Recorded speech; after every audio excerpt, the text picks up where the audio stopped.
Hi, welcome to Candela. I'm Kavita. In this lecture, we shall discuss Mendel's laws of inheritance. As we all know, Gregor Johann Mendel is the father of genetics. He was an Austrian monk. He conducted studies on the pea plants which were growing in the backyard of his monastery. The botanical name of pea is Pisum sativum. Pea plants exhibited many characters. Some of the pea plants were tall, some were dwarf. Some had round seeds, some had wrinkle seeds. These variations generated curiosity in Gregor Johann Mendel, and he conducted various hybridization experiments to study the laws of inheritance. Initially, what Mendel did was, he took a tall plant and he took a dwarf plant and he crossed them. In the F1 generation or the first generation, all the plants were tall. Again, he took the offsprings of the F1 generation and then he crossed them again. Now, in this F2 generation, there were few plants which were tall and few plants which were dwarf. That is, there was a mix of both tall plants and dwarf plants. Now, Mendel became curious and he repeated the same experiment again.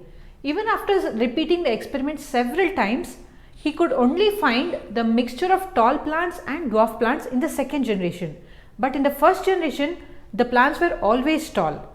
So, after conducting experiments for various generations, he came up with the laws of heredity or laws of inheritance. These are the 7 traits which were considered by Mendel.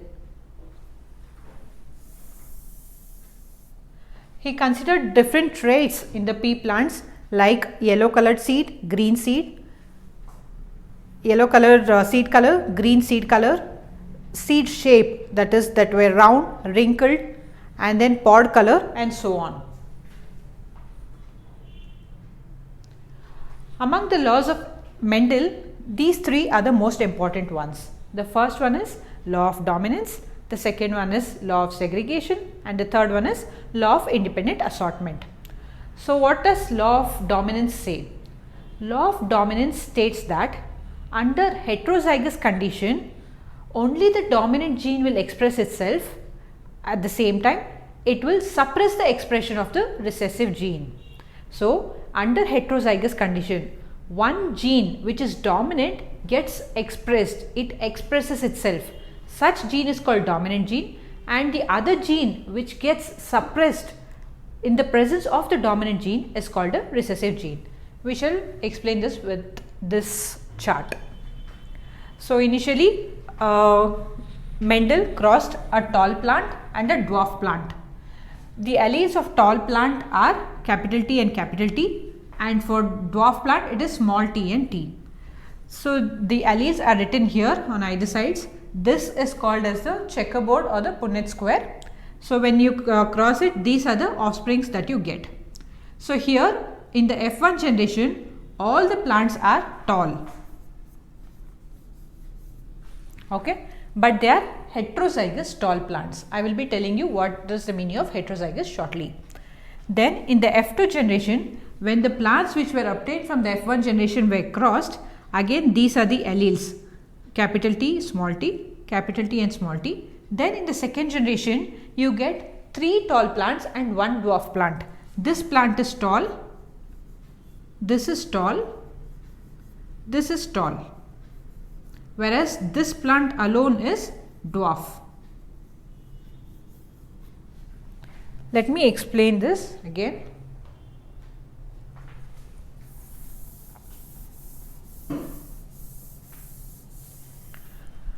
So, Gregor Johann Mendel took 2 plants, one tall plant and one dwarf plant. This is the tall plant, this is the dwarf plant, and these are the alleles, capital T and small t. And this is the F1 generation. In F1 generation, we get all tall plants. All are tall plants, but they are heterozygous tall.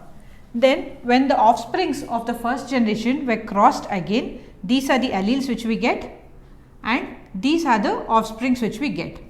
So, here capital T, this first plant, this plant is heterozygous tall. it is homozygous tall, homozygous tall. Homozygous tall. And these two plants, this plant and this plant, they are heterozygous tall.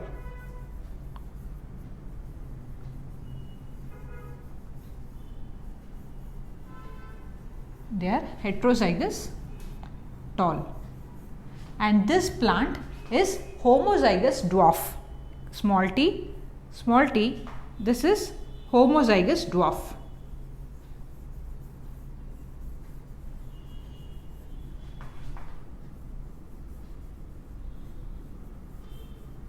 Okay. So what is the difference here?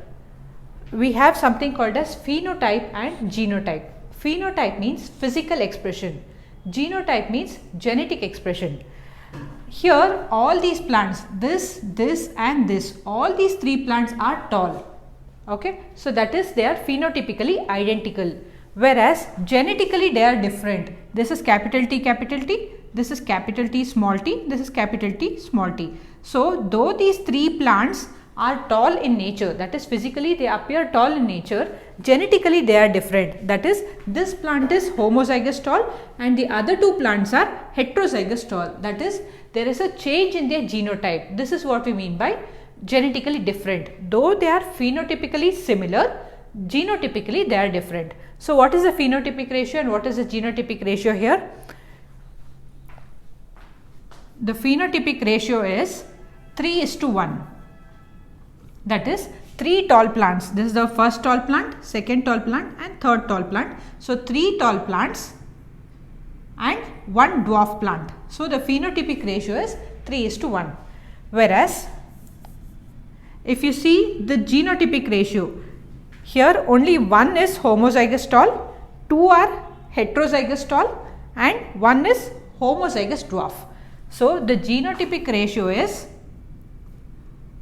1 is homozygous tall, 2 is heterozygous tall and 1 is homozygous dwarf. So the genotypic ratio will be 1:2:1. So this is the difference between the phenotypic ratio and the genotypic ratio. Phenotypic ratio means, phenotype means physical expression, that is physically how they look. So there are 3 tall plants and 1 dwarf plant, whereas genotypic ratio means how they are genetically. So there 1 is homozygous tall, 2 are heterozygous tall and 1 is homozygous dwarf. So that is why we have the ratio 1:2:1.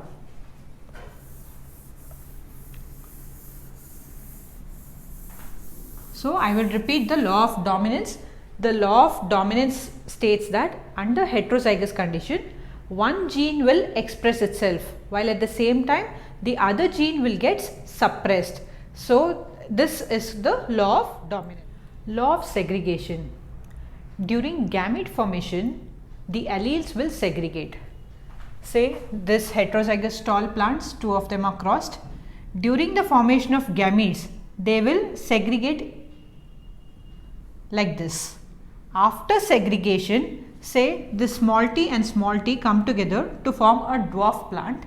Just because this recessive gene stayed with, or it was paired with the dominant gene for one full generation, it does not inherit any characteristics of the dominant gene. This is called as law of independent assortment. Okay. So shall we revise the 3 laws once again? The law of dominance states that under a heterozygous condition, one gene will express itself. This gene is called as a dominant gene, and this dominant gene suppresses the expression of the other gene in the pair. That gene is called as the recessive gene. Next is the law of segregation.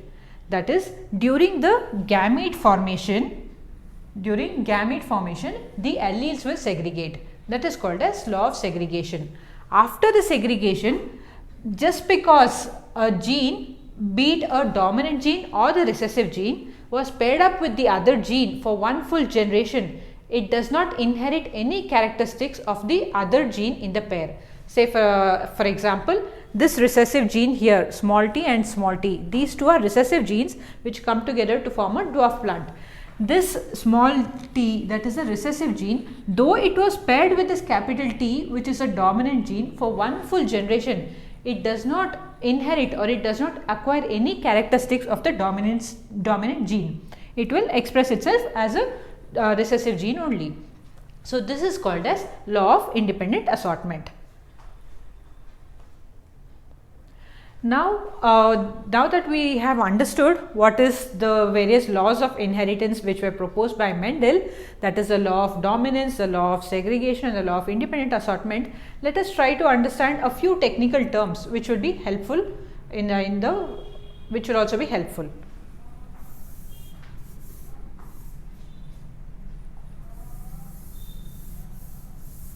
Hybrid. What is a hybrid? When two genetically unidentical parents are crossed, the offspring which you get is called as a hybrid. Two genetically unidentical parents, when they are crossed, the resultant offspring is called as a hybrid, and this process of creating a hybrid is called as hybridization. A pair of genes controlling a pair of contrasting characters is called alleles. Already we discussed when we were discussing the law of dominance, what is the meaning of alleles. So for round, or say for tall character,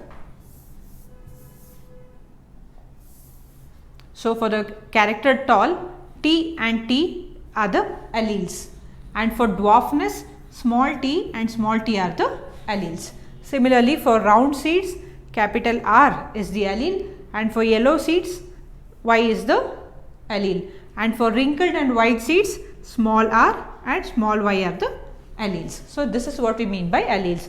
Alleles are a pair of genes controlling a pair of contrasting characters. Locus. What is the meaning of locus? Locus is the specific location on the chromosome where a gene or an allele is present. So on the chromosome there will be a particular location where a particular gene is present. That place where the particular gene is present is called as locus.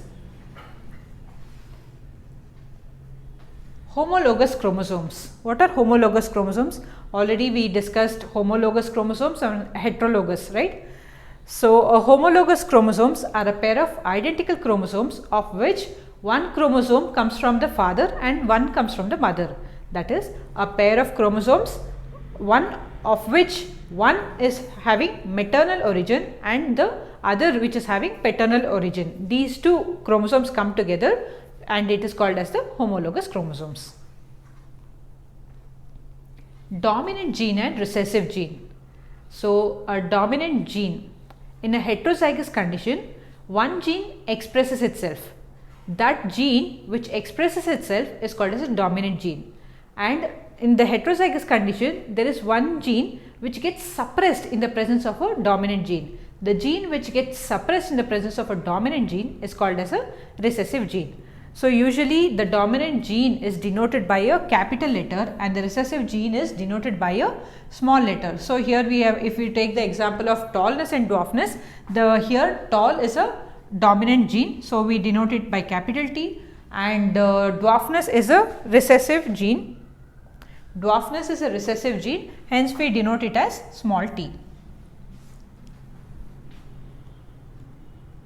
Genotype and phenotype.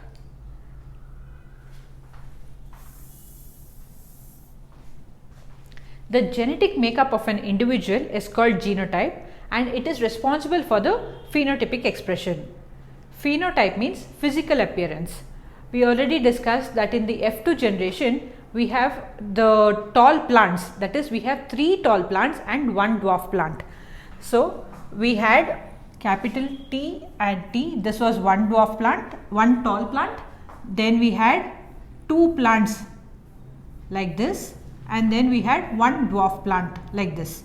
So here all these plants, all these 3 plants are tall, that is phenotypically they are similar. This is what we mean by phenotype, that is in the physical expression all of them are similar, that is they are tall. However, genetically they are different, genotypically they are different. Here you can see this is capital T and this is capital T and small t. So these two are different from this because this is homozygous tall and these two are heterozygous tall. This is what we mean by genotype, that is the genotype is the genetic makeup and the phenotype is the physical expression.